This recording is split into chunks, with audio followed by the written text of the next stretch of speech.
Okay, good evening and good morning for those in Asia, and thank you for joining us today.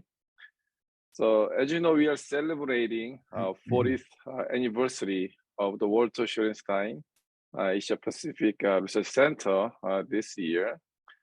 So, this is the fourth installment in a series of celebration this year, and I'm Gyuk Shin, Director of APAC.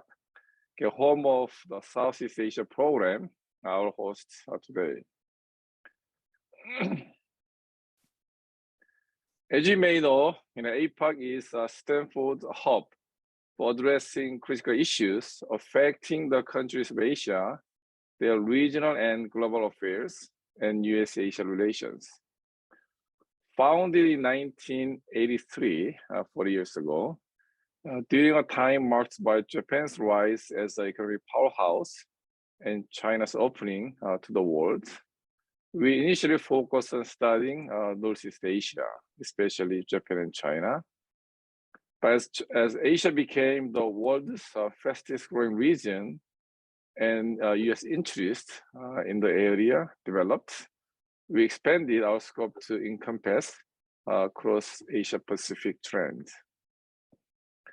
It was in 1999 that we established the Southeast Asia Forum at the time under the leadership of Professor Don Emerson to promote a greater understanding of one of the most dynamic regions in the world. And today, Southeast Asia program is one of 6 vibrant research programs that advance our mission at the center. So among many other activities, we are very proud to have a joint fellowship with the NUS in Singapore, Lee Kong Chan Fellowship. And we have many leading scholars working on Southeast Asia through the fellowship to our center. So this spring quarter, we continue our special event series celebrating our accomplishment titled Asia in 2030, APAC at 40. We spotlight our achievements over the last 40 years. So please visit our website for more information. So in the last quarter, we had a celebration led by Japan program and China program. The next one, we have events by Korea program and also South Asia initiative. So today we are going to focus on Southeast Asia, and thanks Don Emerson for organizing this event. So it's really my pleasure to welcome all the panelists and our audience, and please enjoy this evening. So without further ado, let me turn the virtual stage to Dr. Emerson for his remarks and introduction of our panelists. Thank you, Don. Thank you, Gyuk. Appreciate those remarks. Observing the 40th anniversary of the Shorenstein Asia Pacific Research Center, APARC, here at Stanford. Appreciate it. And a further thank you and welcome to all who have taken the time to attend this webinar on Southeast Asia in 2030, the future of intermestic relations. I dare say most, if not all of you, already know that the term intermestic relations covers and combines both international relations between countries and domestic relations within a country. Especially in a globalized world, foreign policy often implicates domestic policy and vice versa, including in Southeast Asia. Before we begin, I want to advertise our Southeast Asia program a little bit by noting that you can join our email list to read news about the program and receive word of future events by accessing Southeast Asia Program Stanford and scrolling to the bottom of the screen where you can subscribe to our newsletter free of charge. Following today's webinar, our next event on April 13th will present APARC's Oxenberg-Roland Fellow, retired U.S. Ambassador Scott Marciel, discussing his just published book entitled Imperfect Partners, the United States, and Southeast Asia. Today, our three speakers are excellently suited to suggest and assess the likely futures of Southeast Asia. And I say futures rather than future, although future is the title, because who knows? We're talking about scenarios, not a single future, but possibilities for several different developments over the years to come. Not only 7 years from now, in 2030, but in shorter and longer terms as well. When you registered for the webinar, you read the speakers' bios, which I will not spend precious time repeating now. Suffice it to say that they are all thoroughly experienced, widely published, well-known, and very highly regarded scholars specializing on Southeast Asia. In alphabetical order, they are University of the Philippines Senior Lecturer Richard Haydarian, Carnegie Endowment for International Peace Senior Fellow Elena Noor, and Chulalongkorn University Professor Titinan Pongsudira, with backgrounds respectively in the Philippines, Malaysia, and Thailand. Their biographies span the region. We have 90 minutes ahead of us, including Q&A. Among the attendees, Scott Marcial, whom I mentioned a few minutes ago, is physically present and has agreed to ask the first question during the Q&A visually. I encourage other attendees to engage our speakers as well by writing questions using the Q&A option at the bottom of your screen. So now I'd like it to turn it over to the speakers. We had a rather humorous discussion a few minutes ago before we began as to who would lead.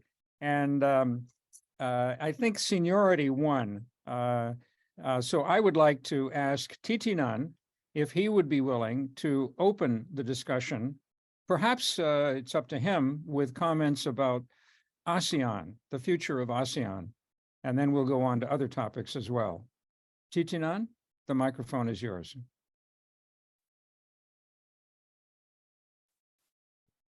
Thank you very much, Don, and good morning, good evening to everyone in the webinar audience. And I first would like to congratulate APARC on its 40th anniversary, and to you, Don, for the Southeast Asia program as part of that journey for APARC.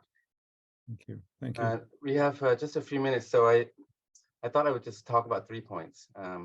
You know, it's interesting that the flyer for this event referred to Southeast Asia 2030, 7 years from now, but the conversation we're having about ASEAN. So first, I would like to draw a distinction, I think, and Don, you've done this earlier than everybody, which is to denote the difference between this region, where I'm at in Bangkok, as being ASEAN, as being Southeast Asia. So different ways of seeing this neighborhood.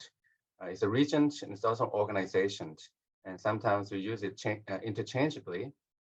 But in fact, I see a hardening distinction between a region and an organization. I think that what I can see around here is that this neighborhood is going back to becoming more of a region and less of an organization.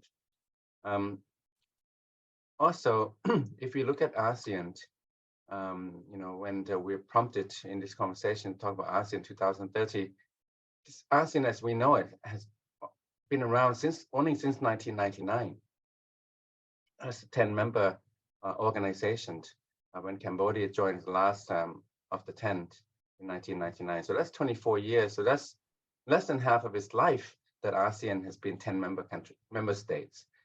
Before that, if you look at the long span of 55 going to 56 years now, it was a divided region. And when it became an organization, it was incomplete until 1999. So my first point is in a short time is to maybe just trace visually the trajectory of ASEAN, right? The trajectory of ASEAN. I see the peak of ASEAN, about 2009, 10, 11, 12, roughly, as a peak. And the peak of ASEAN had a lot to do with the reopening of Myanmar. because Myanmar in 2011 had a confluence of enabling conditions that allow the country to kind of come to a civil military compromise and open up with political opening, economic reforms, and some progress for 1 decade. So going back to that period, that peak, it was underpinned by the ASEAN Charter. Remember the ASEAN Charter in 2008, 2009? This was the legal entity for ASEAN. It was a written document. And the ASEAN Charter led to these 3 communities, as we know, the political security community, economic community, and socio-cultural community, APSC, AEC, ASCC. And there was a lot of buzz in about 2010, 11, 12, about how ASEAN was coming into its own, it was going somewhere. In Thailand, in Bangkok, in Thailand, there were many ASEAN workshops, the AEC in particular, and there were ASEAN programs set up at different universities around the country. So I see that as a peak period of the ASEAN trajectory. Before that, it was a bit of a topsy-turvy, up and down. The high point, the highest point for ASEAN as an organization, to me, was about around that time, 2010, 11, 12. Now, what happened afterwards? And when did the ASEAN trajectory decline again, or the slope started slipping again? We know that in 2012, China began to kind of become aggressive and belligerent in the South China Sea. So I note, I discerned that the South China Sea contest tension was a major challenge to the ASEAN trajectory, and it divided up ASEAN. 2012 was the first time that ASEAN was not able to come up with a joint statement, on its own positions vis-a-vis China, South China Sea. And after that, there were other challenges, and the most salient one perhaps is the Myanmar coup in 2021, and the civil war since then, and then compounded by the Russian invasion of Ukraine that has divided up member states with different views, different positions, and of course the U.S.-China competition and conflict. I mean, it's not just competition now; it's conflict. That has really divided up the region. So no longer so united, no longer the ASEAN centrality. A lot of this buzz that we saw maybe a decade, a little bit over a decade ago now, I think it has dissipated. ASEAN now is facing what I see kind of a prolonged existential crisis, because as an organization, what is it about? What can it do? And it's being surpassed, maybe overwhelmed and eclipsed by other entities, other schemes, such as the Quad, the AUKUS. You can see that there's some impatience with what ASEAN can do, and within ASEAN itself, and the organization has not been able to address the Myanmar crisis and civil war, the coup crisis and civil war. So this means that the ASEAN moving forward, as my last point, have to think about 2030, 7 years from now. One way to think about 2030 is to look at 7 years before. So 7 years before, we were in 2016 looking at the arbitral tribunal's decision in favor of the Philippines vis-a-vis China and the South China Sea, and nothing has happened since then with that violation of international law. China does not recognize that decision. So 7 years forward, 2030, I think the good news is I think ASEAN will still be around, and you can never take that for granted, and that should give us some hope and some cheer that ASEAN 7 years from now will still be intact. In what form? I think there are two ways to go about it. If ASEAN, in the way that is has been working, 10 member states and consensus, the ASEAN way, all this kind of informality and so on that we know about ASEAN, non-interference in domestic affairs and all of that, with Timor-Leste in the wing to join, it's going to be a very ineffective organization. It will lose potency. So something has to be different now, I think, in the way the ASEAN works. So my own view, and I've written about this, is that as the US-China rivalry intensifies and the conflict becomes more accentuated, I think that ASEAN will have to think about new modalities of working together, minilateral, ASEAN 5, regional 5, plus X, depending on issues and topics. ASEAN 10, as we have known it, is finished.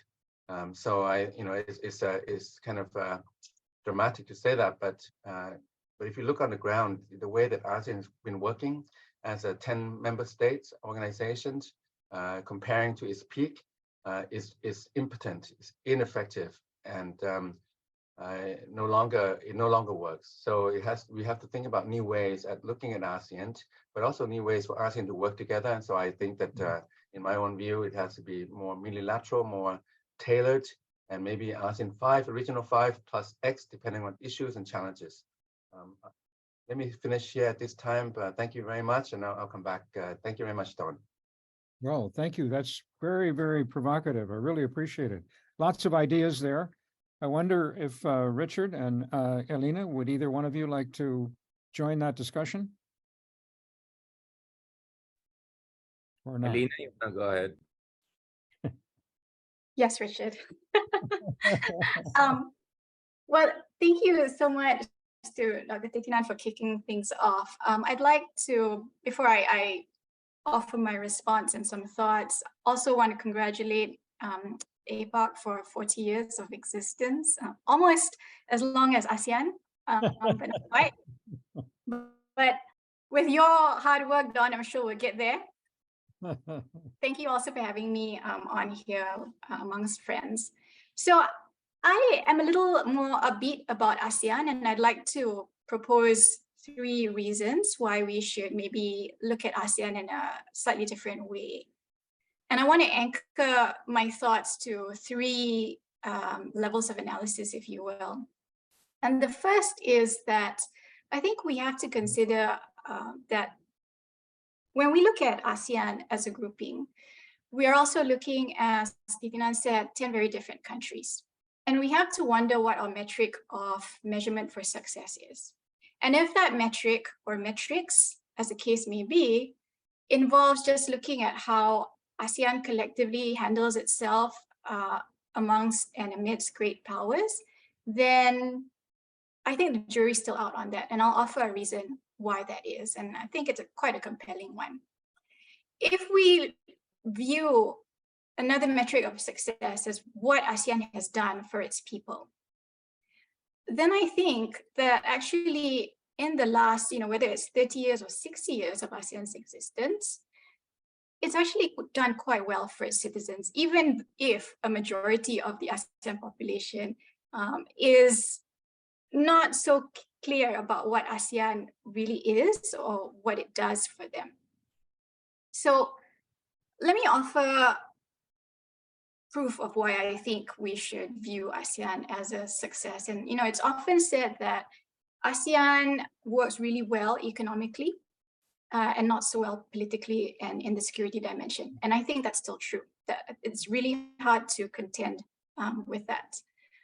But in the economic space, if we look at even current developments, things that are taking place right now as we're speaking, in fact, just a week ago, you had this really remarkable development of ASEAN finance ministers coming together, talking once again, by the way, this reminds me of '98, about reducing reliance on the US dollar and increasing use of local currency throughout the region. And we've seen this already taking place. So a lot of the region, whether it's governments, whether it's your ordinary citizen on the ground, whether it's the private sector, all of these different components of the ASEAN population in Southeast Asia are very, very bullish on everything digital. My little meme is that, the movie Everything Everywhere All at Once that made Malaysia prominent by way of Michelle Yeoh. Well, it's in ASEAN, it's digital everywhere all at once, everything everywhere all at once. And in the last few years, what we've seen is you have Malaysia and Indonesia, Malaysia and Singapore, Indonesia and the Philippines, if I'm not mistaken, no, sorry, Indonesia and Thailand, all opening up their digital payment systems so that local currency can be used for payment by way of QR codes. This is really pretty remarkable, given A, how different the various governments are, B, how MSMEs, micro, small, and medium enterprises in ASEAN constitute about 97 to 99%, depending on which figures you look at, of all enterprises in Southeast Asia. And going back to my point about metric of success, if you are opening up these opportunities for your 97 to 99% of enterprises on the ground to facilitate business, to facilitate opportunities, commercial opportunities, and enterprise, then I think ASEAN is on the right track. The question, of course, is when this digitalization trend continues into 2030 and beyond, whether ASEAN will continue to innovate, and I think they will, in the economic and commercial space, or whether ASEAN will go beyond just innovating in terms of operations to actually reviewing and really reconstituting the rules of the road, so to speak. And I'll pause here, but I'm happy to go into that more. So I'm a little more upbeat about the future of ASEAN and what it does for the people on the ground. Thank you. Well, before I turn it over to Richard, let me see if I can build a little bit on Titinan's projection, a pessimistic projection in many respects, by asking some very specific questions about the future. Okay, so ASEAN will still exist. That's the good news. I mean, at least from my point of view, because I think ASEAN has done a lot of good for Southeast Asia. Having said that, will there be 10 members? What about the possibility that the original 5 will get tired of the newcomers, so to speak, and decide to revert to relationships that may be easier to manage? That's one possibility. Another possibility is that minilateralism, which was mentioned by, I think very appropriately, by Titinan, will increase. And the incidence of 2 or 3 Southeast Asian members of ASEAN linking up with outsiders for various purposes will reduce the importance of ASEAN. But on the other hand, if those smaller minilateral arrangements are successful, either economically or in security terms or in some other way, then maybe it won't be such a bad thing, that we shouldn't sort of equate the positive future of Southeast Asia merely with ASEAN. Because of course, I think this is a very important point that Titinan began with, and I have struggled to make this distinction consistently clear between an organization and a region. An organization is not a region. And therefore, it's possible that ASEAN may not work out the way it has been, but will undergo changes that will benefit the region, because the region then will be able to operate more systematically for the benefit of its people, not just in terms of economics, but perhaps in security as well. So those are some of the specifics. Richard, would you like to chime in on that at all? Thanks, Don, for stealing away the thunder from me on some of these issues. Thank you very much again for those fantastic interventions. I mean, in many ways, I both agree. I agree with actually both speakers, and I'll show in what sense. I mean, first of all, thank you very much to Stanford University and Don for the kind invitation, and congratulations on your anniversary. It just happens for someone with a mixed background like me, a religious background like me, today is it's Black Nazareth and Ramadan at the same time. So I just realized that the other day, and it's too late to back out. Elena knows that the other year I had to back out of some of the engagement on this day. Nevertheless, it's a pleasure to be here, and probably that's why you're going to get a more somber version of me than usual.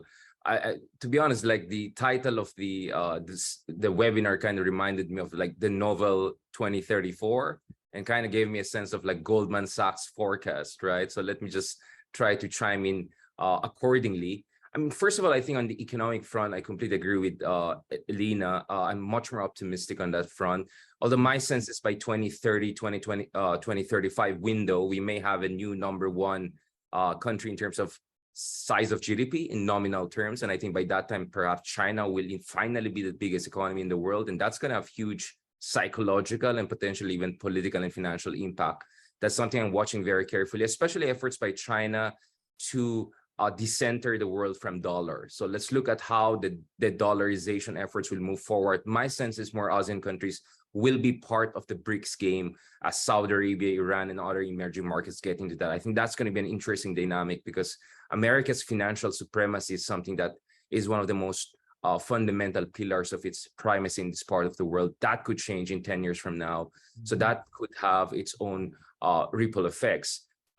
As far as ASEAN concerned, I think we're going to look at a situation where Vietnam, Philippines, Thailand are also going to be trillion-dollar economies and more comfortably among the top 20, 25 economies. Potentially, they're going to be part of an expanded G20. So it's going to be harder to say ASEAN is composed of small countries because you're not only going to have $1 trillion economy, but potentially multiple trillion-dollar economies. No one says Mexico is small, but the population of Mexico is more or less similar to the Philippines, for instance, right? So I think ASEAN, small powers, small countries, that's going to kind of go away. By that time, we're going to legitimately talk about multiple middle powers within ASEAN. And I'm very, very optimistic also about the digital economy sector. I think Indonesia, Philippines have been extremely dynamic, and Singapore, Malaysia are already at the cutting edge together with Thailand here. So I think we're going to see some interesting there. And my sense is there are going to be movements of major supply chains to this part of the world, especially as Apple and other big brands try to get out of China. Some will go to India, but a lot will go to Vietnam. And I think Indonesia and Philippines are going to be in the mix. So in that sense, economically, I'm a little bit bullish on this part of the world. As far as aggregate growth is concerned, inclusive development, totally different issue. I think we have to have a seminar a la World Bank, IMF on that. Now, where I'm not very optimistic, perhaps, is my sense is with ASEAN, it's going to be more like a handle. It's like a, hashtag or like Twitter handle. But more or less what's going to happen there is, I think, this is where the new Cold War, I think, will be entering a different phase. I think we went from strategic competition 5-10 years ago. Now we're already in strategic rivalry. But I think in 5 to 10 years from now, we may look at strategic enmity already between China and United States. So, I mean, in terms of gradations of competition between two superpowers, I think it's going to get far more intensified. And then there's a Taiwan issue, which is very big. We're already talking about what? Taiwan 2024, Taiwan 2027. Imagine 2030, 2035, things could get very, very intense there in Taiwan. And why is this important? Because this is already putting pressure on countries like the Philippines. My sense is already as early as now in 2023, the Philippines seems to be once again moving away from the pack. We're doing less of hedging, and increasingly there are already discussions of whether the Philippines is going to go for alignment. Why is this important? Because the last time we were talking, Don, we said, I said that, to not make a choice is a choice in itself, and it's increasingly a strategic luxury for a lot of us. And my sense is for countries like the Philippines, which are very close to Taiwan, have robust defense agreement with the United States, Australia, and other partners, it's 2030, 2035, probably some of us would be forced by that time to already make a choice. So this kind of a 50 shades of hedging situation we have had for the past few decades in ASEAN, I think that's going to be very, very difficult by that time, especially with the Taiwan issue. And speaking of minilateralism, this is something I said is the de facto alternative to ASEAN 10 multilateralism deficit. But my sense is minilateralism will also cut across the region. So for instance, I've been talking about JAFUS, for instance, Japan, Philippines, US trilateral. I think that could be something big in the next 5 to 10 years. Because not only the US, but also Japan is coming in, equipping the Philippines, bringing the Philippines into a broader Indo-Pacific strategy. So those are the things I'm looking at. Minilateralism, not only within ASEAN, but some ASEAN countries doing minilateralism with external actors or broader East Asian region actors. So so I don't think we're going to talk about only archipelagic versus, kind of a land-based Southeast Asia, but you're going to also have some of the Southeast Asian countries much more aligned to one side than the other. My sense is perhaps Cambodia by that time will also have to make some difficult choices on the China-US question. Lastly, and this is where actually I'm even more pessimistic, is on the domestic front. This is Intermestic discussion. Populism, illiberal democracy. If you look at the three semi-democratic countries in this part of the world, Indonesia, Philippines, Malaysia, none of them are moving in the right direction as far as deepened liberal democracy in a Stanford University, Larry Diamond way sense of the word is concerned, right? I think we're moving in more the Farid Zakaria way of illiberal democracy at the best. Of course, Don, you're the Indonesia expert here. My sense is in the coming decade or so, Indonesia and Malaysia may more look like, optimistically, more look like Turkey or Tunisia than, say, South Korea or Taiwan in terms of the modernization theory of moving towards deepened democracy. And I'm quite worried also for countries like the Philippines, whereby you have had huge imbalances in terms of political freedoms and lack of economic inclusiveness. So on the domestic front, I'm not saying we're moving in the Myanmar or Thailand direction. I'm sure Titina has a lot to say about the situation in Thailand, but the past 10 years have not been encouraging at all. And I'm sorry to say it, I'm also not seeing a very robust liberal opposition or progressive opposition in any of the major, more democratic countries. I think Indonesia is moving in a very much illiberal direction. Let's even see if Jokowi is open to even staying longer in power. In the Philippines, it's a Duterte Marcos game with some other illiberal players in the game. I don't see much of opposition. And now in Malaysia, the only supposedly progressive leader, Anwar Ibrahim there, we can clearly see just with the choice of his cabinet, he has already had to compromise, right? And things are not looking also very good in terms of where Malaysian democracy is going in our understanding of where democracy should be. But I can be relativistic and say maybe this is our own version of democracy in terms of democracy, varieties of democracy argument. But as someone who believes in progressive liberal values, I'm very pessimistic about where ASEAN will be in 2030, 2035. I'll keep it there. Thank you. Wow, covered the waterfront. There's a lot to discuss. I think there may be the beginning, at least in my opinion, of a consensus among the three of you that on the economic side, that's where the future good news is located. The World Economic Forum says that Southeast Asia is on track to become the fourth largest economy in the world. And there are lots of reasons for that. I mean, there's a demographic advantage in a country like Indonesia. I could go on and on, right? The resources and so forth. So given that we are facing what I hope will be a successful economic future, at least looking at this crudely in terms of GDP and so forth, without perhaps getting into too much detail about the Gini index in terms of the equality of incomes and so forth, which may continue to be a problem or even in some ways get worse. But given that economic future, is it possible that we could then, contrary to the notion that ASEAN, which after all was put together with some sense of a general identity that goes beyond a single country, and the region as region, if I can put it that way, and that economic growth will allow for ASEAN as a region to play a more active role, a more proactive role economically, but also perhaps on political and security issues as well. Undercutting that is your comment about the domestic developments within the political sphere. And let me just ask this question, if any of you would like to respond, and feel free to go beyond your response and add additional thoughts about the future of Southeast Asia. If in fact, illiberal democracy, some version of illiberal democracy is in the future of Southeast Asia, and that liberal democracy is not going to survive in the region, what are the implications for foreign policy? Does this mean that Southeast Asia will find it more appropriate, I find it easier to develop a choice? We talk about, don't make us choose. But if there is an impetus from within, right, from within the domestic political economy, an authoritarian political economy, will that mean that despite the attractiveness of Japan, for example, perhaps the most popular outside power in Southeast Asia of any significance at the moment, nevertheless, Southeast Asia will become part of a China sphere, in part on grounds of mutual authoritarian governance? Or is that too pessimistic? And ultimately, if the economics are optimistic and the politics are pessimistic, then what happens? Is there tension? Does the one support the other? Or is that too abstract? Would anyone like to reply? Or if you want to... And then, because I mentioned Malaysia and Thailand, I'm sure folks here have a lot to add on this. I would say yes and no. On one hand, I think as we move more towards illiberal democracy or more full-fledged authoritarian system, this idea of shared values with the West, the attractiveness of the US and the West, I think that's going to really dissipate. I mean, we saw that in the Philippines. It's much harder to convince a Duterte or Marcos about shared values than, say, more progressive, reformist kind of leadership.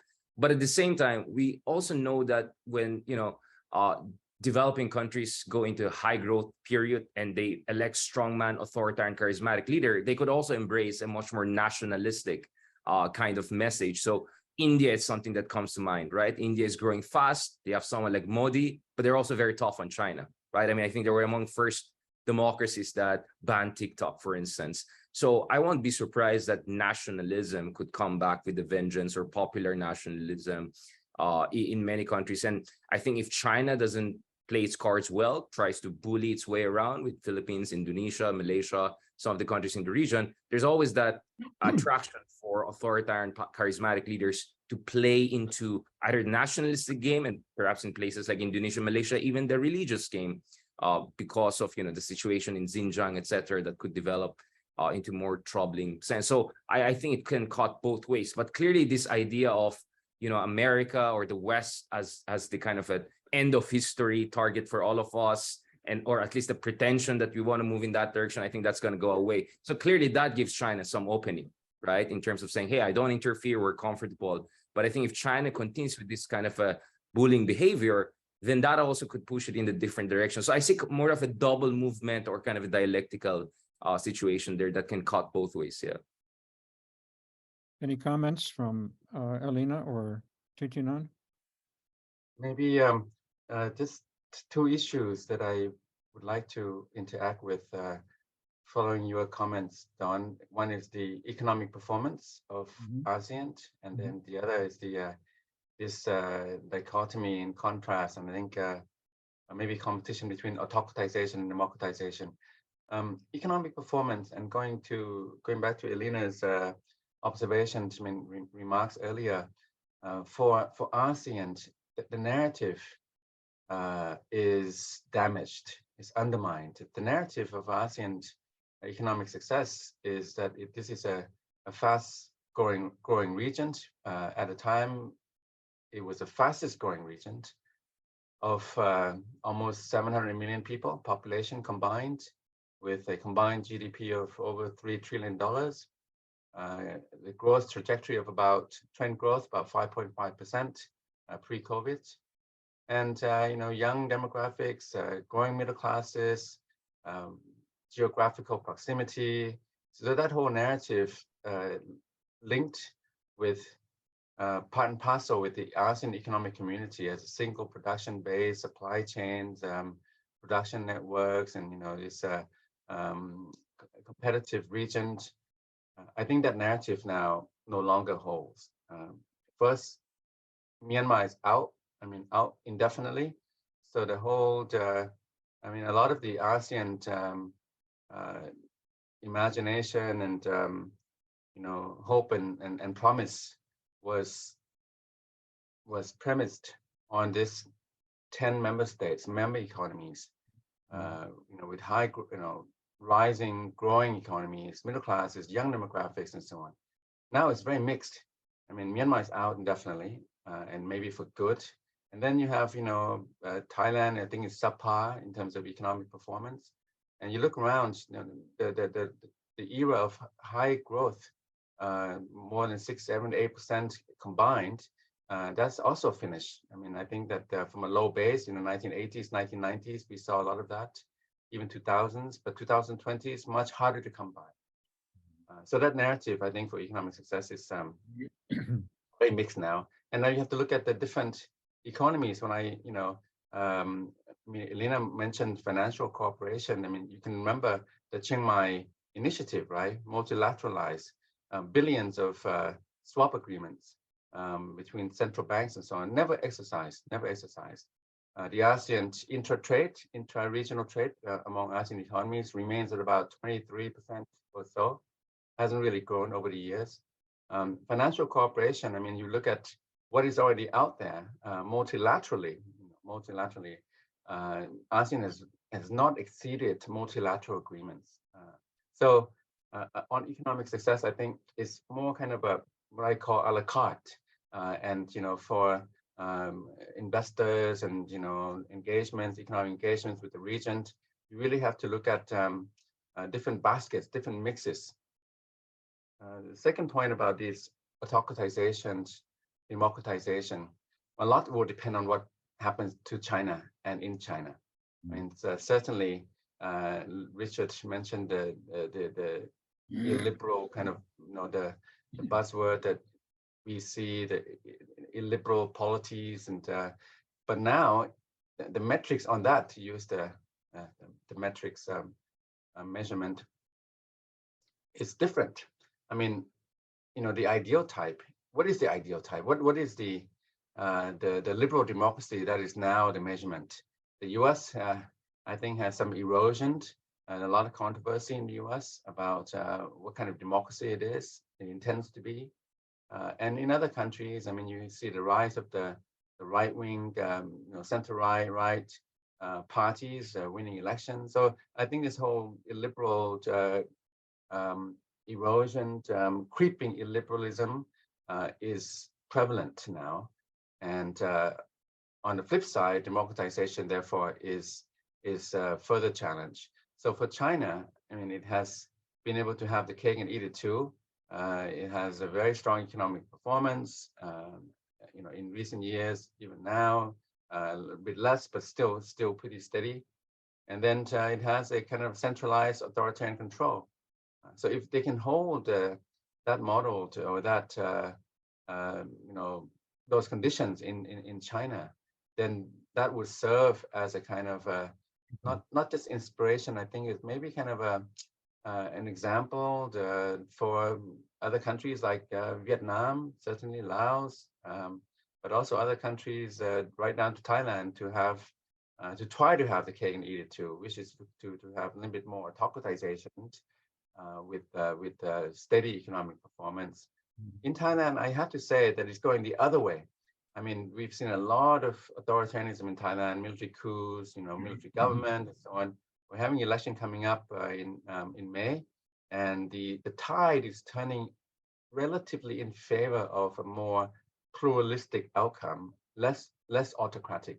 So it could be, Don, that this trend, the democratic recession, rollbacks, and reversals, and so on, could be facing a turnaround, possibly. I mean, I see that certainly in Thailand, autocracy has lost credibility. And of course, down the road, we could even see autocracy eroding in China as well. Thank you. Yeah, no, this is excellent. And I like the comparison between, the polity and the economy and the interaction between the two.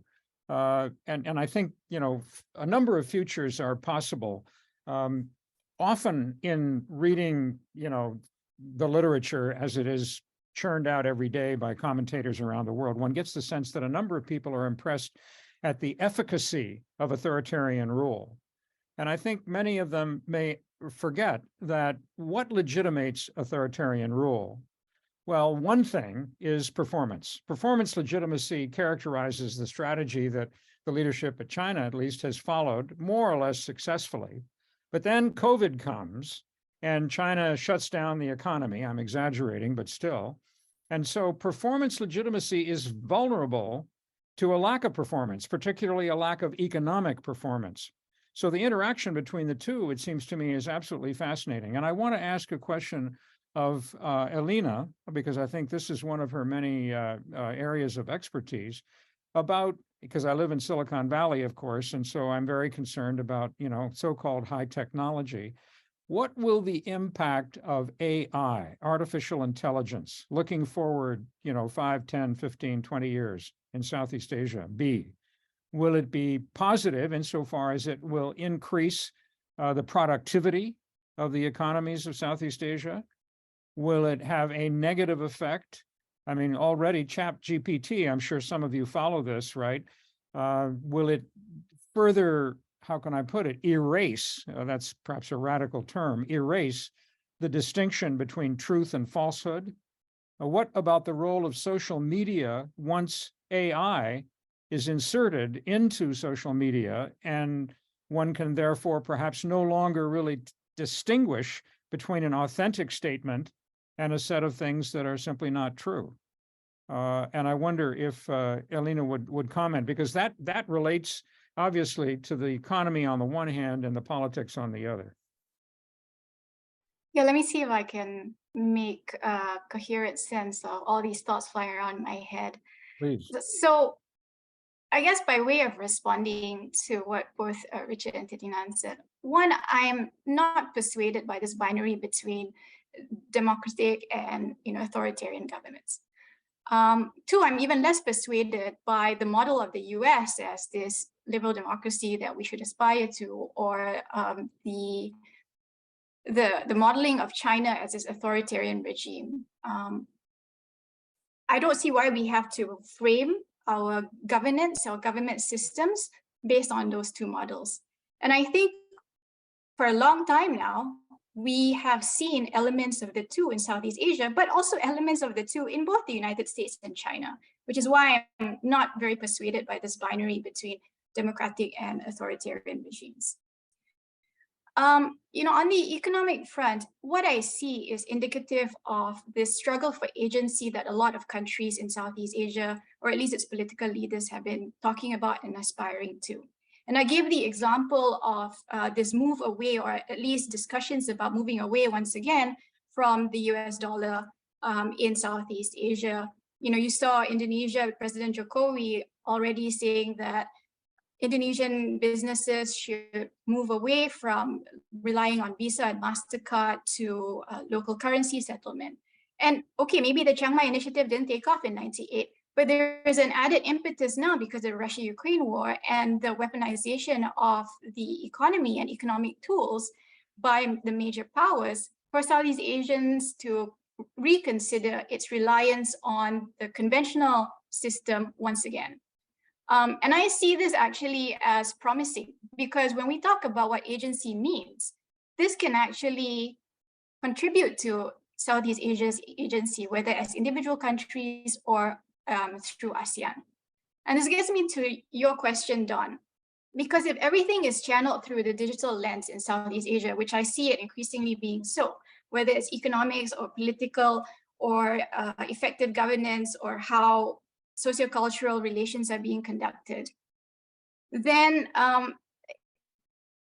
there are different ways of looking at whether AI or other data-driven technologies can and will impact Southeast Asia.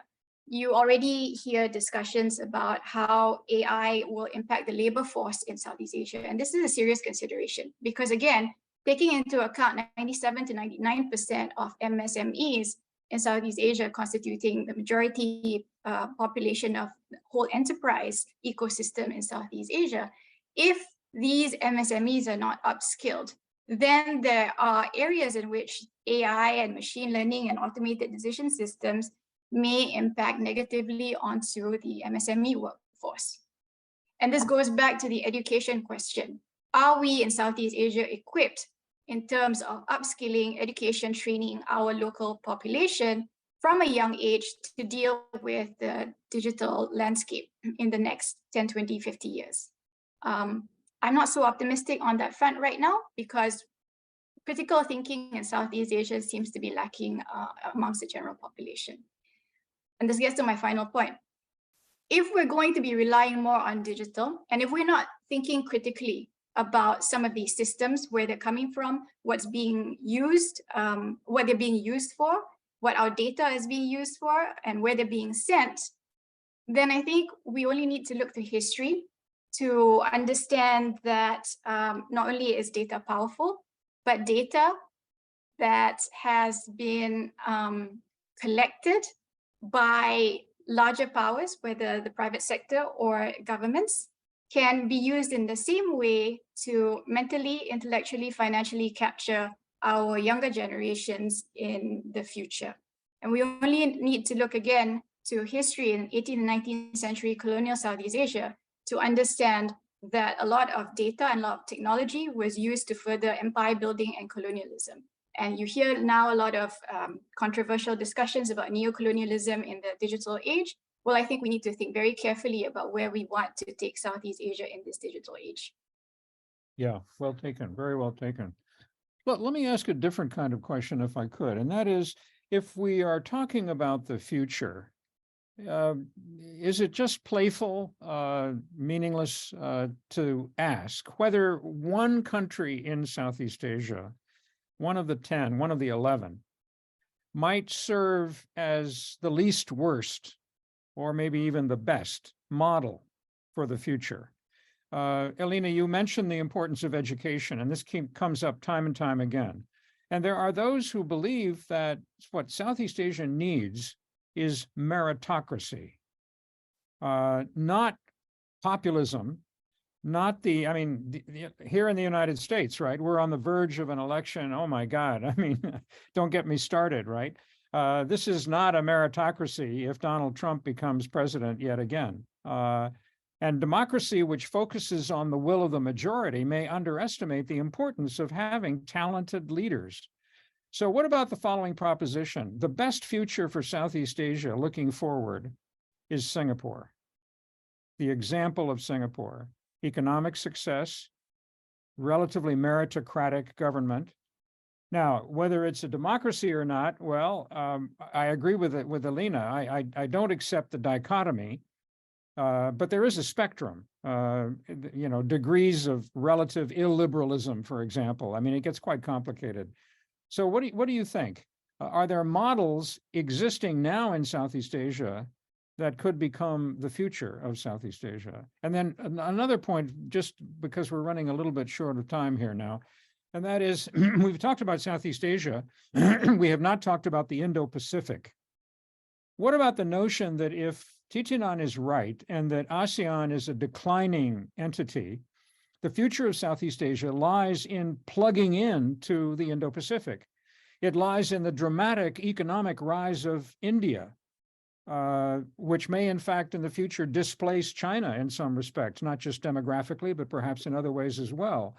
And here we have this region that is ideally positioned between two oceans, and able therefore to be the nexus that communicates, that allows for communication all the way west and all the way east, that one should think larger and think of Southeast Asia as being part of the Indo-Pacific rather than simply a region in its own right. If anyone would care to comment, unless you have other things you'd like to say, in which case ignore what I've said and say what you want to say. If I may, Don, I think a very provocative first question you raised about, if there could be a kind of the optimal country, the optimal example in the region. Before you mentioned Singapore, I had it in my mind as well. I would not say this 30 years ago. Remember 30 years ago, it was a very different space.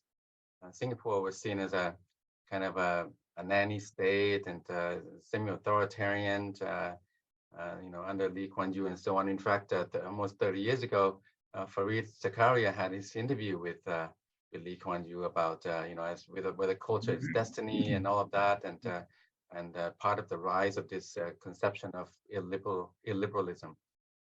Singapore is a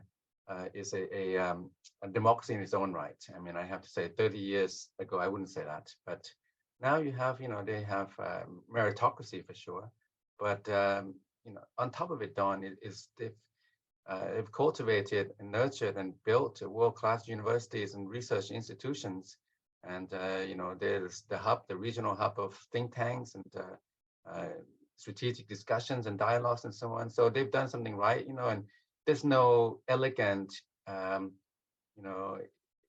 impeccable example here. That all these countries have flaws, and people in Singapore will complain about Singapore, by the way. I mean, for me, looking out from outside, Singapore has political legitimacy. It has, a fair election, and there's a role for the opposition party, and so on and so on, and they perform. And now they have a succession, and the succession is very systematic, and so on. It's still based on a democratic system, and I think this is ingrained now. Now, other countries, up and down, and I mean, Thailand is an ongoing lab really about the forces of going back and forth, authoritarianism, military authoritarianism, and democratization, and other countries in the region. So there's no conclusive, I think, view we could really take about the future, moving forward, I think is a mixed bag. But overall, I think the trend, if you were to take an average regime type, the average between this, and I agree that the binary is limited, but yet the binary is relevant. It has limited utility, but it still cannot be ignored. So Myanmar has really lowered the bar. It's a dark dictatorship in Myanmar. It's like the violence, it's like the heart of darkness. And then you have Indonesia, Philippines, and Singapore, and so on. So overall, the scale is mixed, but I can see that if Thailand can come up with a democratic outcome this time, without all the distortion and manipulation that we've seen recently, then the scale could be tipping in favor of more democratization. And eventually, I mean, Singapore is a small island state, but other countries bigger. But that could be kind of somewhere we can kind of try to head towards, at least for the region. Yeah. The Indo-Pacific, Don, I think that it's very difficult for ASEAN. ASEAN had most of its success, as we know it, as a kind of a central role in the promoting peace, stability, prosperity during the Asia-Pacific era. Indo-Pacific is about security. It's security-oriented. Asia-Pacific was prosperity-driven. So when we have this a new geostrategic frame, the Indo-Pacific, that's actually it's not good for ASEAN, because the Indo-Pacific is not about prosperity. It's about geostrategy, security, and for ASEAN, that's why I think ASEAN is more divided. When it was Asia-Pacific as a main frame, ASEAN was more confident and I think successful back then. Yeah, well taken. Any other comments, Richard? Yeah, I mean, first of all, as Deng Xiaoping said, if only I had one city to take care of, or if only I had Shanghai to take care of, and that's the immediate thing I'm going to say about the whole, cult of Singapore or Singapore envy that is happening all around the world. I would say, in fairness, I mean, countries like Indonesia, I think last year when Indonesia was the chairman of G20, I think it showed a lot of its potential, the role it can play internationally. We also see under Jokowi that Indonesia has made many strides in terms of basic infrastructure development, creating a much more diversified economy. And Indonesia could be part of a kind of an EV, electric, kind of a lithium OPEC in the coming years or so. I think as we move towards, and I think the Indonesians are very strong on bringing in supply chains into Indonesia and make sure that Indonesia is not just a raw materials producer. I would say even Philippines, for all of its mistakes and all of its problems, has proven that you can have a semblance of functional democracy while keeping growth rates. So I completely agree with Titinan that, the pandemic showed a lot of vulnerabilities in ASEAN, but thankfully countries like the Philippines are still sustaining a 5, 6, 7% growth rate. And I think that could hold for at least a few more years in ways that we no longer have in places like Thailand. So I think ASEAN is moving more towards a multi-speed ASEAN. So I agree with Titinan that it looks like the trajectory is not so good for some ASEAN countries. It's not like before everyone's like a flying G's, but I think now we have a situation where a few ASEAN countries can move in better direction. I would also, I'm glad that, Don mentioned that this is a spectrum when it comes to autocracy, democracy kind of thing. And obviously no one has America anymore as a kind of a, shining model, but we have to have some minimum standards, right? I think no one in his right mind would say that somewhere in Singapore you have some basic idea of freedom of press, right? Like, good luck criticizing the ruling party. Good luck seeing the ruling party being displaced anytime soon. Good luck seeing the opposition, whatever is left of them or whatever they're, what I'm saying? Like, the basics is very, very important. And I think Shadi Hamid had a very interesting book that created a lot of debate there also in the United States. And I think one of the things that came out of the debate is perhaps you need some minimum liberalism for democracy to work. Because if liberalism means minimum level of freedom of expression or freedom of assembly, freedom of religion, identity, self-identification, and if you're not going to have any of that in many ASEAN countries, my question is it really democracy? It's more of a twilight zone, or is it, or is liberal democracy, illiberal democracy, just a euphemism for having elections, but without actually having substantive democracy? So I think these are serious issues that we have on artificial intelligence. My fear is that, it's going to just reinforce inequalities and the politically liberal trend. So I kind of agree. I mean, I think the networked elite in Singapore, Philippines, Malaysia, Thailand, the English-speaking ones, the globally cosmopolitan elite will make the most out of the advent of artificial intelligence because of their networks, their capital, their human capital. But I think for the larger population, I don't think there's enough preparation made for how this could also go wrong. And the fear I also raised in my book, we discussed that a few years ago, Don, was if you look at the International Labor Organization estimates, it's true that AI and fourth industrial revolution could create some new growth zones, but the implications for lower skilled, quote unquote, people, workers in ASEAN is going to be really, really disruptive. We're looking at 70, 100 million jobs could be affected because low-end manufacturing now can be completely automated, right?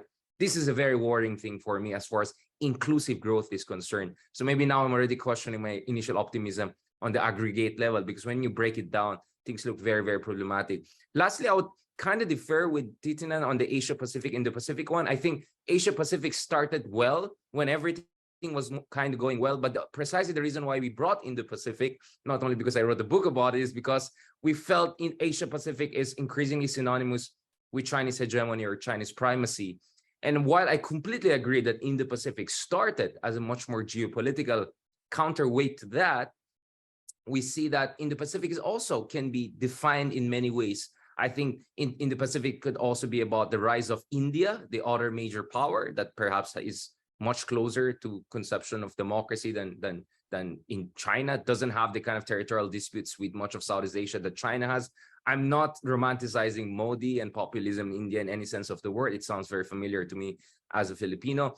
I think Indo-Pacific was also instrumentalized by Indonesia to emphasize the centrality of Indonesia in the Indo-Pacific. So my thing with Indo-Pacific is that it could be tweaked and twisted and leveraged in ways that goes beyond just a Trump administration, Abe-san way of containing China. So I think it's much more flexible, and let's see where the Indo-Pacific economic framework goes. Yeah, and it's interesting in that context to note that ASEAN, as I understand it, is now trying to actually turn the ASEAN outlook on the Indo-Pacific into something programmatic, which would be very interesting. I think it's time for questions, and Scott Marcial has agreed to ask the first question. If he is still with us, I hope he is. And Lisa, perhaps you could put him on. There we go. Hi, Scott. Hey, Don. Hi, everybody. Great discussion. I found myself going up and down in optimism and pessimism, depending on who was speaking and at what moment. Can I go ahead and ask a question? Absolutely. Absolutely. Great. Well, thanks. I really appreciate the opportunity. Actually, I'm going to throw two questions out at all of you and ask you to answer whichever one you prefer to answer. The first one, going back to Titinan's earlier point about looking ahead to ASEAN in 2030, will ASEAN centrality still be even discussed in 2030? I mean, now you have at least the major powers paying homage to it. Whether they really buy it or not is a different story. But with talk of ASEAN weakening, minilateralism, et cetera, what, if anything, will happen to ASEAN centrality? And the second question, if I can be parochial and talk about Myanmar, what impact, if any, is there on ASEAN in the region if either Myanmar continues this downward spiral and, I hate to use the term failed state, but let's just say becomes a failed state, or alternatively, and I do think this is at least a possibility, if not a probability, the resistance wins and pushes the military out. What's the impact on the region? Good questions. All right, it's up to you guys. Elena? Titinan, Richard. Okay, I have a first go. First, hello, Scott, and congratulations on your book. I've read so much about the book without having seen the book itself, so I'm looking forward to buying a copy. Thank you. The two questions, one about ASEAN centrality. As long as ASEAN is around, still around, we will always hear about ASEAN centrality.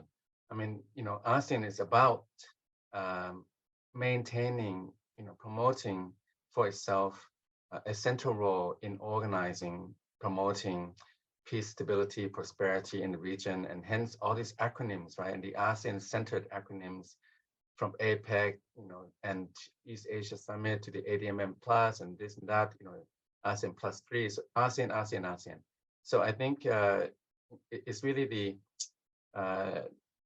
ASEAN's claim to fame is the central underpinning of its success as an organization. So at the same time, without the ASEAN centrality, it effectively means ASEAN will be dominated by the major powers. So ASEAN has to preserve that role. But however, I think that this ASEAN centrality will become more faint, like it'll become more diluted, and the calls will be there, the rhetoric will be there, all the statements and all of that, all the meetings. But on the ground, ASEAN centrality is challenged now. I think it's more diluted, and I think we'll see less of it in the future as the US-China conflict intensifies. The Myanmar, I mean, this is very close to my heart, the next door. And when people talk about failed state, I always think about the failed state as being kind of exaggerated. Sometimes it's hard to think of, I haven't been in a failed state myself, and I've read a lot about it, but Myanmar, it comes the closest in what I can see and feel, and from different accounts coming out of the country, that there's this function of the state, the functions of the state and the legitimacy of the state are lacking. And therefore, I think it comes very close now to qualifying as a failed state. If the opposition resistance coalition wins, it would engender different challenges. Right now, the big challenge is a civil war. And by the way, Don, when I say, the ASEAN as we know it is finished, because I think Myanmar is the #1 reason. Myanmar is no longer a functioning ASEAN member state. And so ASEAN is no longer 10 member states, it's 9. And therefore ASEAN as we think and know of it no longer exists in the same way. Now Myanmar, I'll say 2 things, Scott. If the resistance coalition wins, and I've been advocating, I've been encouraging that they need to have a dialogue among themselves. They're very different, as you know, you keep a very close track of Myanmar. There's a lot of different factions, different columns, the EAOs, the CDMs, the PDFs, and the different PDFs, and so on.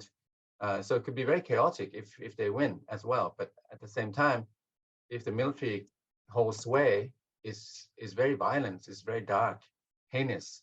So it's different, very difficult choices in Myanmar.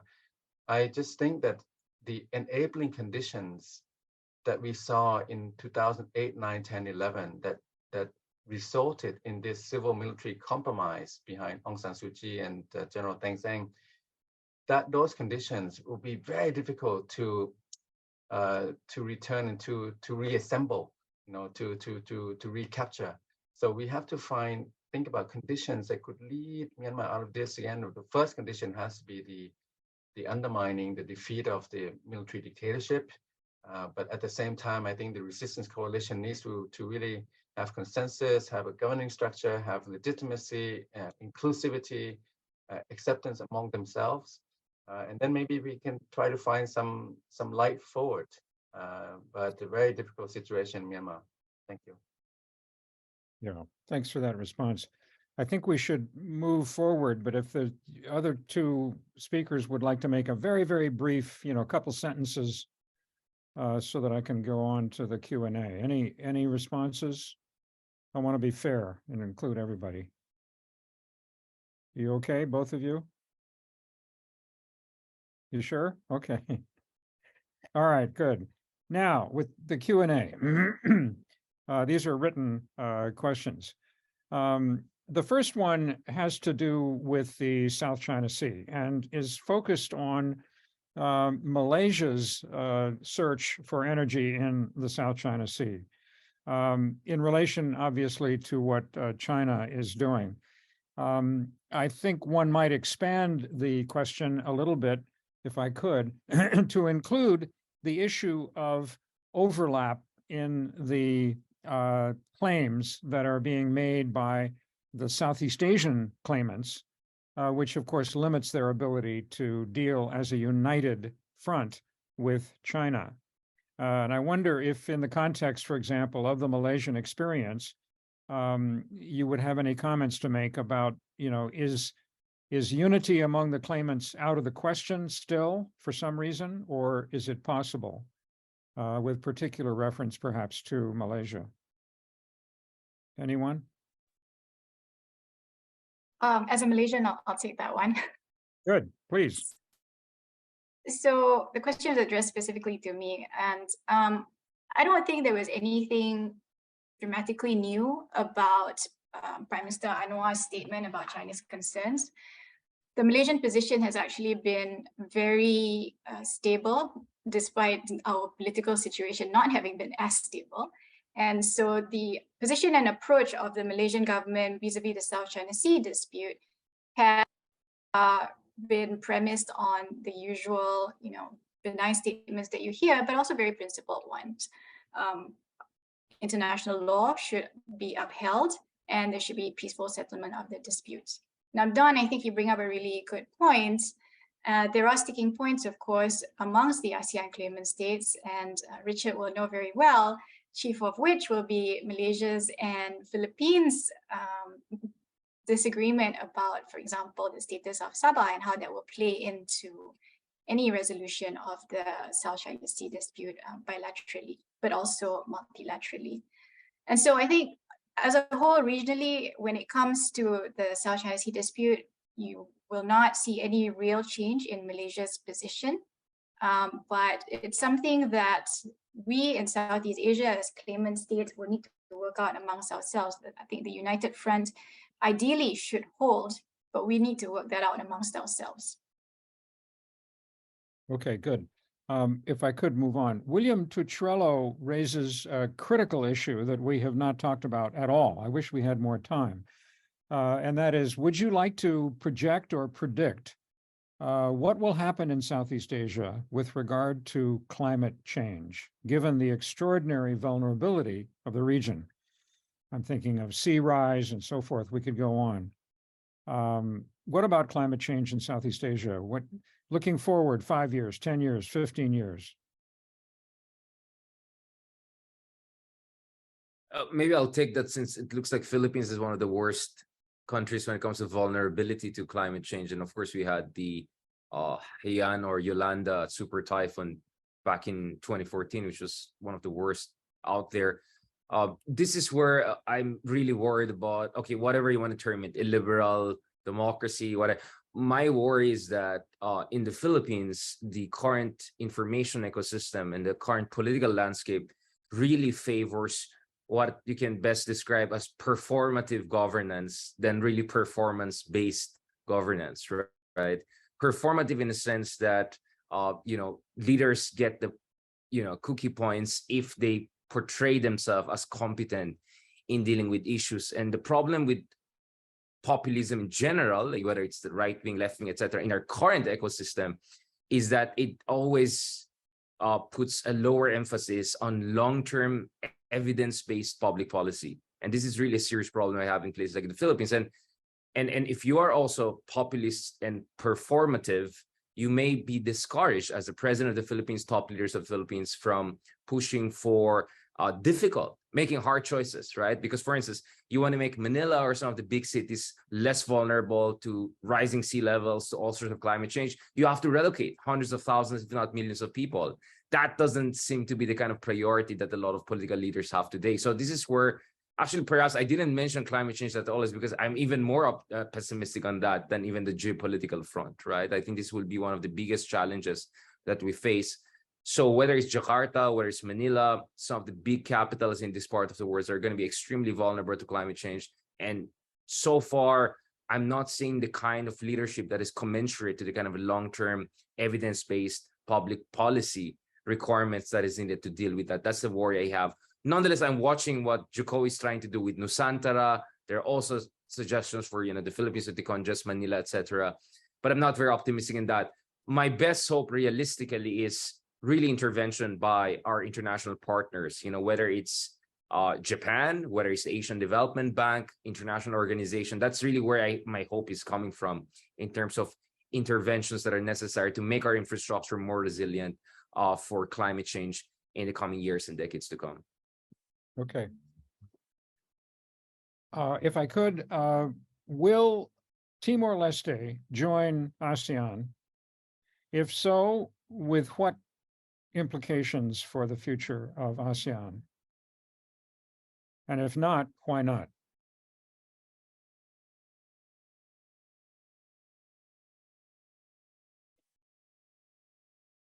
I'll take a stab at it.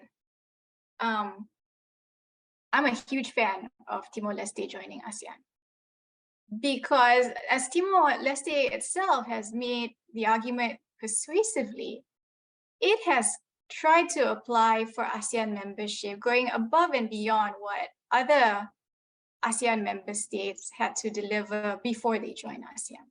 And there's no reason why we in ASEAN should deny them that opportunity to be included in the ASEAN family, especially given the failings of Myanmar right now. And I think there will only be pluses for both ASEAN and Timor-Leste, for Timor-Leste to be included within the ASEAN family as soon as possible. Any other comments? What do you think the future of U.S. Southeast Asian relations will be? I suppose we should have Scott on this one. Will they improve? Will they get worse? And to what extent has American democracy, such as it is, undermined Southeast Asia's faith in the United States by somehow allowing for the elevation of a former president who could be the next president who belongs in jail? Again, the comparison with Malaysia comes immediately to mind where, the individual there who's also deeply embedded in a massive set of corrupt activities, he's in jail, as far as I know. I don't think he has been pardoned. And yet here in the United States, despite 34 different counts, 4 different investigations and so forth, it is entirely possible that this individual will not only remain out of jail, but will successfully run for president. So how will that impact U.S. relations with Southeast Asia? Or am I being unnecessarily alarmist? Sorry, I just come from the Philippines. It's under Ferdinand Marcos Jr., just to put things into context. And actually, former president could face full investigation by the International Criminal Court. So I think a Trump presidency would definitely be welcome, perhaps, by some quarters in the Philippines, because that puts us in a much more comfortable place. And by the way, Trump has very huge following in the Philippines. He's very popular. I see far more bashing of Biden on social media than Trump. And I think Philippine Americans were among the biggest supporters of Trump among Asian Americans. So just to speak for my own country, many don't necessarily see Trump in the way you pesky liberal, coastal, people see it, right? So just to put it out there, we're already prepared. Some are already looking forward to it.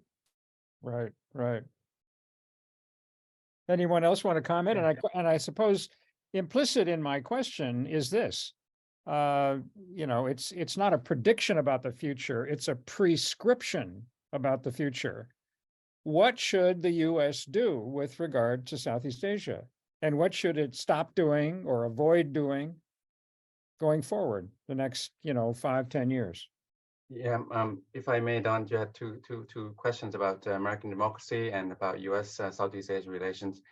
On the U.S. democracy, of course, the enforcement of the law and accountability of top leaders is admirable, I think, and also to be emulated. So it's good seeing top leaders being accountable and suffering from their crimes and wrongdoings. And I say that for Thailand as well. I hope that we can have some accountability in due course.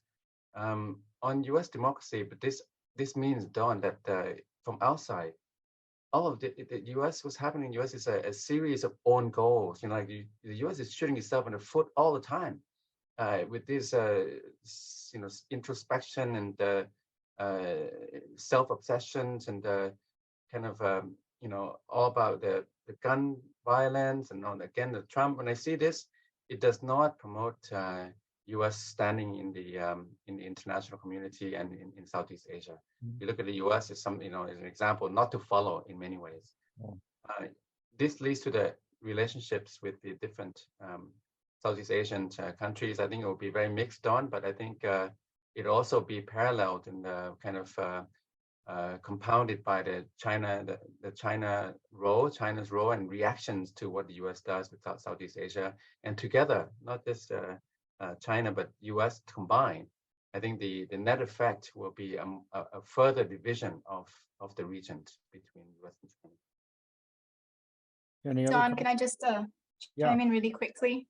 Please, no, please.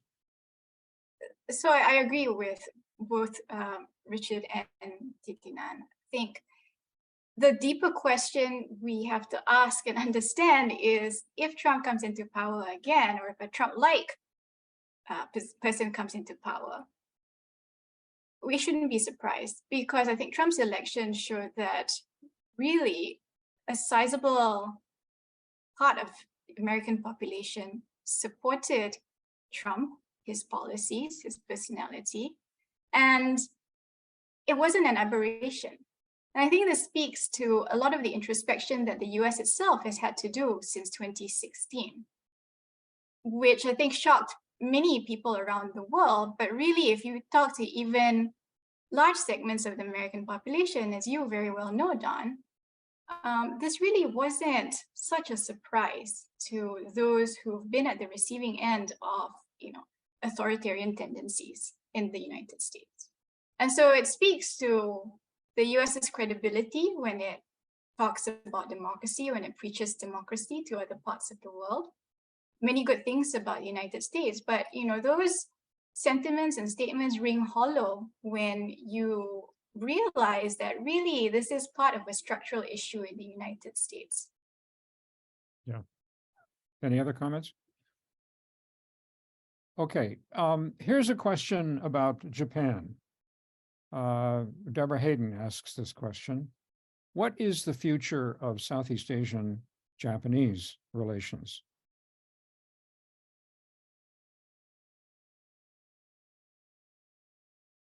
Attitudes in Southeast Asia toward Japan. I mean, we know from the annual surveys, insofar as they can be trusted, that Japan, unlike China, unlike the US, I mean, it's right up at the top in terms of popularity, trust, and so forth. Is that going to translate into some practical activities back and forth? What about Southeast Asia's relations with Japan? Just very quickly for me, this year we're celebrating the 30th anniversary of Southeast Asia, ASEAN-Japan 30th anniversary. A lot of seminars and various events, and culminating in December with a summit in Jakarta, or Tokyo, in Japan. And for Japan, Southeast Asia is really, the main component of its foreign policy projection. That Japan wants to mainstream the ASEAN outlook on the Indo-Pacific. So, in this environment with US-China, competition, conflict, Japan needs a hedge, and I think for them, Southeast Asia very important, ASEAN itself as well. So moving forward, the region also looking for Japan, and I see it as a kind of a third way. We hate to have this US-China dominance and the rivalry and conflict.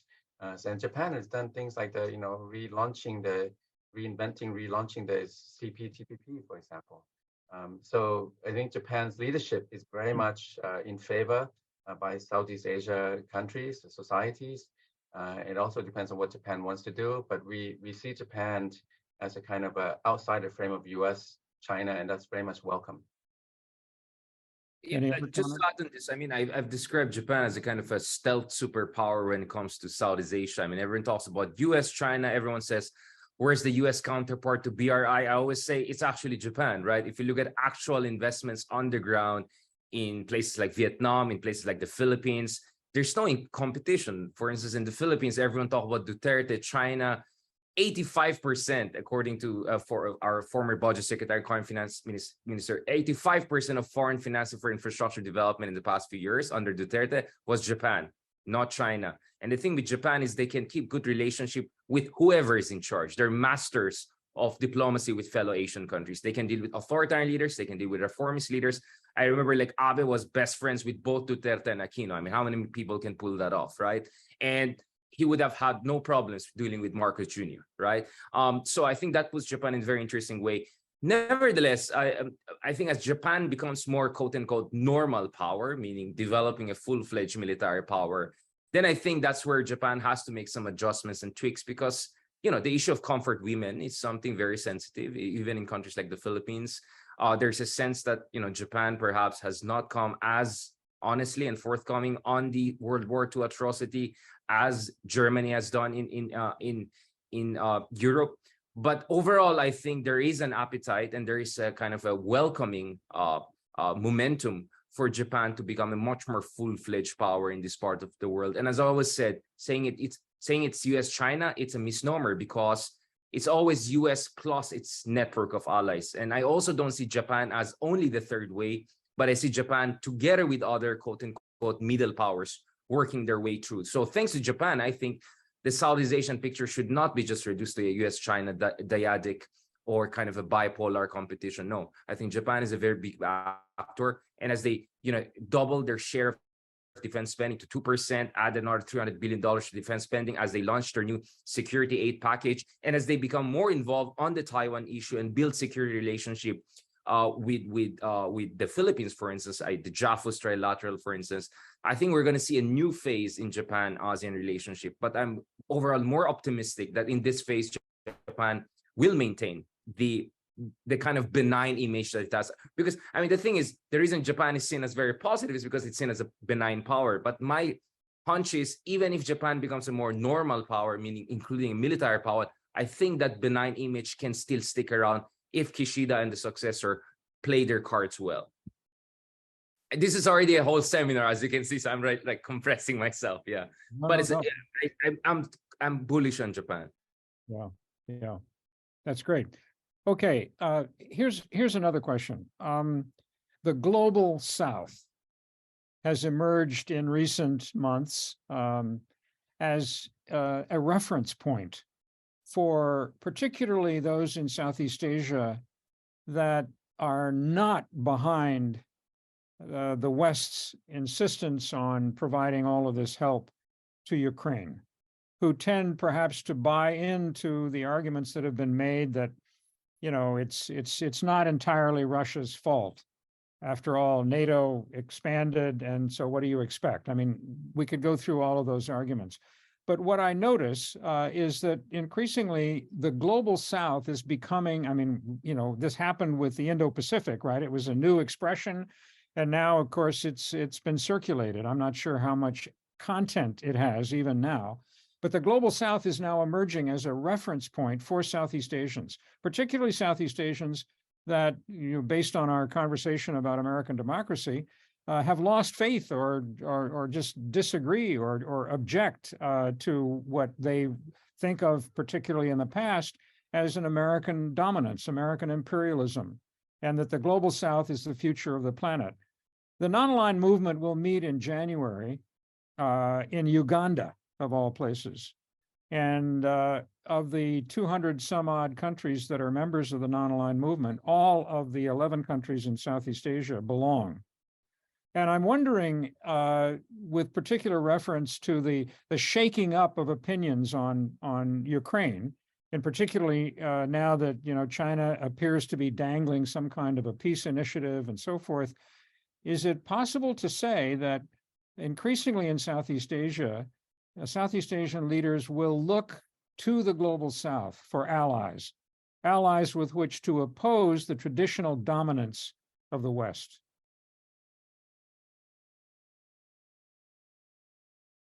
Silence. I hope so. Because I think we have been modeling our sense and notion of development on Western countries, and it may be running its course. Again, there are, good elements to be exemplified, but we need to broaden our horizon in Southeast Asia and look to some of the really fascinating conversations taking place, particularly around technology in Africa, in South Asia, as well as in Latin America, despite the language barrier. And I think by shutting ourselves to those discussions, we also silo ourselves into very narrow conceptions of our digital futures. So I'm a huge proponent of reinvigorating South-South cooperation. I dislike the term. It's been tarnished somewhat. I think we need a rebranding of it. But the idea, I think, is particularly pertinent now, given geopolitical tensions. Also, the term Global South is a little problematic because it, connotes this idea of marginalization, all these poor countries, underdeveloped, need of capacity building. I think the reframing of it, and this is not my term, should be looked at as, we are part of the global majority, we are part of the majority world. And when you realize that demographically, countries in Asia and Africa and Latin America constitute the majority of the world's population, it changes the conception of power dynamics. Yeah, fair enough. Yeah, I just want to add something on this. I mean, my fear is that the term Global South has been weaponized by certain countries who are opportunistically making the most out of cheap Russian oil, right? I mean, you can guess which country this is. It's one of the members of the Quad, right? Which increasingly is at odds with the 3 other members who tend to be treaty allies. I mean, we have seen, Jai Shankar essentially going out there and using the Global South to accuse the West of hypocrisy, etc. I mean, obviously there is hypocrisy with Europe buying a lot of oil. I think Germany is among the top, etc. But does that necessarily? I mean, it's a classic whataboutism, right? And the idea that just because majority of countries on earth did not sanction Russia, therefore Russia is somehow not totally in the wrong, and that Ukraine had it coming. I mean, I have huge problems with that kind of portrayal of the situation. So my fear is the term Global South is now being weaponized to cover up for some opportunistic practices that is happening. Again, I completely understand the developmental needs of countries like India, China, etc. But the fact that they couldn't even censure Russia at all for a clear invasion of a fellow developing emerging market post-colonial country, I just have a problem around that. So that's the fear. And yeah, the Philippines is supposedly Global South, but by the way, we voted for Ukraine consistently throughout the past 2 years or so, even under the most illiberal administration. So, and in Singapore actually sanctioned Russia. So I don't know. I mean, that's just the fear I have, that the Global South argument is being weaponized by Kremlin, essentially, right? By China, by even some of the other supposed democracies, to cover up for their lack of action and solidarity with Ukraine. So that's, for me, it's a neither nor situation. I mean, and of course, I'm also worried now because Lula, which is someone I respect for a lot of reasons, is kind of also falling into that weaponized version, which kind of is allowing him to, give Russia a pass or something like that. So I'm really worried about it. So I see also some leaders in Latin America using this Global South term, but they end up actually propagating the Russian line on, oh, we are just defensive and this is NATO expansion, etc. So I'm a little passionate about this because I'm very worried about it. Where I'm strong on so-called Global South is what I think our Singaporean counterparts correctly pointed out, which is the economic fallout of these sanctions on Chinese economy, on semiconductors, etc. So I think last year there was this very important Economy of the Future conference, right, by the Peterson Institute, etc. And Balakrishnan, I think, made a good point saying that, hey, now we have a problem because the fragmentation of global supply chains, because of this US-China competition, that could have very serious implications for us in ASEAN and much of the developing world, because we're integrated into supply chains. If that gets fractured, all of us are going to suffer that. So I am for a non-aligned, technology kind of a block, right? I am for that. But my fear is on the Ukraine issue, the Global South has been weaponized and kind of used as a cover-up or a fig leaf for very opportunistic and very amoral, unprincipled practices. Yeah. Thank you. Just very quickly, for me, Don, we're out of time, over time. I agree with Alina and Richard. the terminology is problematic. So, you know, you mentioned yourself, non-aligned movement, global south. You know, we can also look at the former third world, developing countries, developing economies. But I think we're talking about a certain community outside the major powers. And the question is, you know, whether Southeast Asia will seek more interaction with that community. I do think it will happen. It's very natural to try to gain leverage and bargaining power by you know, joining with the like-minded, the similar status kind of countries. So I think we'll see more of that. But I think the efficacy will be limited. Thank you. I wish we could continue. There are a couple of questions that have not been answered on the Q&A. I'm sorry to those who have asked them, but it's we've run over by 5 minutes, and I'm sure you all have other things to do. So leave it to me to thank you.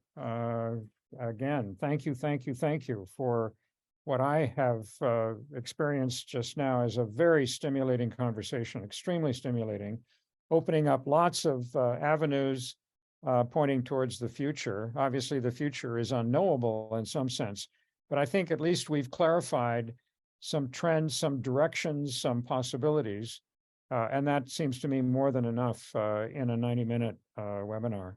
And so all I can do is say thank you very much for joining us and helping us celebrate the 40th anniversary of APARC. Hope to see you in the States, or perhaps some of us will show up and knock on your door in Southeast Asia, insofar as you are based there. And of course, with Alina, it's easier, just hop across the country. Thank you again. Thank you very much. Really appreciate it, and wish you the very, very best going forward. Thank you, Don. Fantastic. Thank you, Alina and Titinan. Pleasure. Thank you, Don. Guys, thank Bye, you. Richard, Elena. Good to see you. Thank you, Lisa. Thank you very much to everyone. Thank All the you. best. Yeah, thank you, Lisa, very much. Without Lisa, nothing happens. All right, take care. All the best. Bye-bye.